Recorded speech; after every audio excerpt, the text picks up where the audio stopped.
Your favourite shopping destination value zone hyper mart ఇప్పుడు మన అమీర్పేట్ లో పిల్లర్ నంబర్ 1081 వద్ద.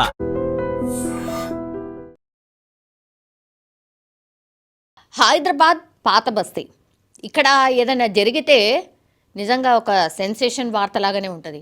బికాజ్ ఇక్కడ చాలామంది కూడా ఈ మంత్రాలు వేస్తామని చాలామందిని మీ అనారోగ్యం ఉంటే ఏమైనా తగ్గిస్తాము ఇట్లాంటి చెప్తూ కూడా ఈ బాబాలు నమ్మించి చాలామందికి కూడా అనారోగ్య సమస్యలు ఉన్నా లేకపోతే ఇంకేమన్నా మీరు దర్గాకు తీసుకురండి, మేము మొత్తం సరి చేస్తాం, అనారోగ్యాన్ని మొత్తం ఆరోగ్యవంతుల్ని చేస్తాం, ఇట్లాంటివన్నీ చెప్తూ కూడా బురిడి గుట్టిస్తూ ఉంటారు.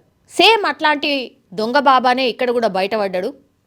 పూణేకి సంబంధించిన వ్యక్తులు వీళ్ళు.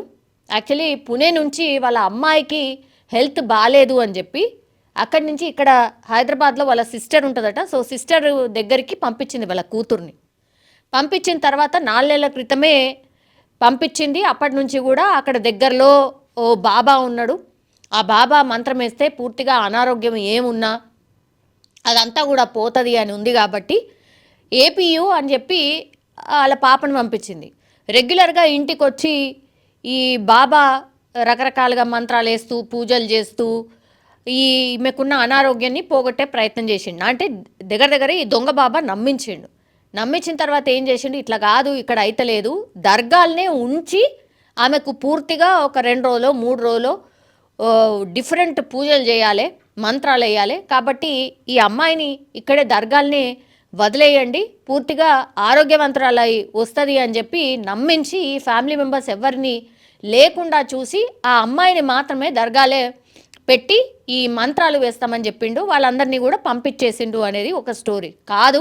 యాక్చువల్లీ మాకే తెలియకుండా మా అమ్మాయిని అక్కడి నుంచి తీసుకెళ్ళిపోయిండు. మేమందరం కూడా మా అమ్మాయితో పాటు వెళ్ళినాం. కానీ అక్కడి నుంచి మా అమ్మాయిని అసలు అతను తీసుకొని వెళ్ళిపోయిండు, బాబా తీసుకొని వెళ్ళిపోయిండు అనేది ఈమె వర్షన్. మరి ఎగ్జాక్ట్లీ ఏం జరిగింది ఏంటి అనేది కూడా పోలీసులు తేల్చే అవకాశం అయితే ఉంటుంది. కానీ తీరా చూస్తే ఈ దొంగ బాబా ఏం చేసిండు అంటే పూర్తిగా ఈమెను ట్రాప్ చేసిండు. ఈ పిల్లని ఎవరైతే అనారోగ్యంతో ఉన్నదో ఆమెను ట్రాప్ చేసిండు. అసలు అనారోగ్యం ఉందో లేదో కూడా అర్థం కాని పరిస్థితి. ఎందుకంటే అనారోగ్యంతో ఉన్నదనుకోండి సపోజ్, ఇప్పుడు ఏం చేసిండు ఈ బాబా, లాస్ట్కి వస్తే ఆ పిల్లని మాయమాటలు చెప్పి పెళ్లి చేసుకున్నాడట. పోలీసులు ఇది నిర్ధారణ చేసిండ్రు. అట్లాగే 8 రోజులు అవుతోంది బాబా తీసుకెళ్ళి మా కూతురు ఎక్కడుందో మాకు ఇప్పించండి, అసలు దొంగ బాబా ట్రాప్లో మా పిల్ల పడిపోయింది, మేము కూడా నమ్మి మోసపోయాము అనేది కంప్లైంట్. తీరా చూస్తే ఎంక్వైరీ అంతా చేసి అసలు ఈ బాబా ఏంది కథ ఏంది అంతా అని చూస్తే బాబాకి ఆల్రెడీ పెళ్ళై 2 పిల్లలు ఉన్నారట.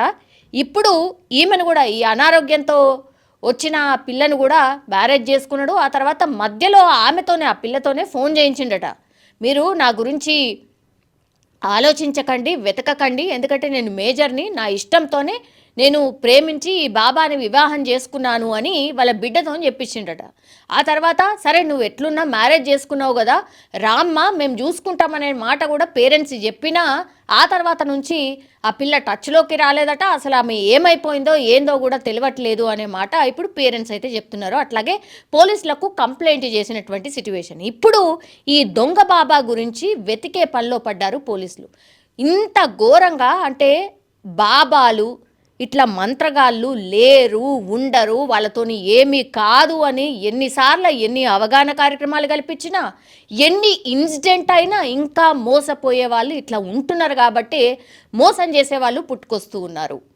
ఇది మరో ఎగ్జాంపుల్. పాత బస్తీలో జరిగినటువంటి ఇన్సిడెంట్ కానీ యాక్చువల్లీ అత్తాపూర్ పిఎస్లో వీళ్ళు కంప్లైంట్ చేసిర్రు. ఎందుకంటే ఈ దర్గా అనేది అత్తాపూర్ పిఎస్ పరిధిలో వస్తుందట. ఇప్పుడు అత్తాపూర్ పిఎస్కి సంబంధించిన పోలీసులు రంగంలోకి దిగి ఈ దొంగ బాబా ఎవరు, అసలు ఈయన ఇంకెవరినన్నా మోసం చేసిండా, అసలు ఇంకేం జరుగుంటుంది, ఈ అమ్మాయి ఎక్కడికి వెళ్ళింది, ఎక్కడుంది అనేది కూడా పూర్తిగా వెతికే పనిలో అయితే పడ్డారు.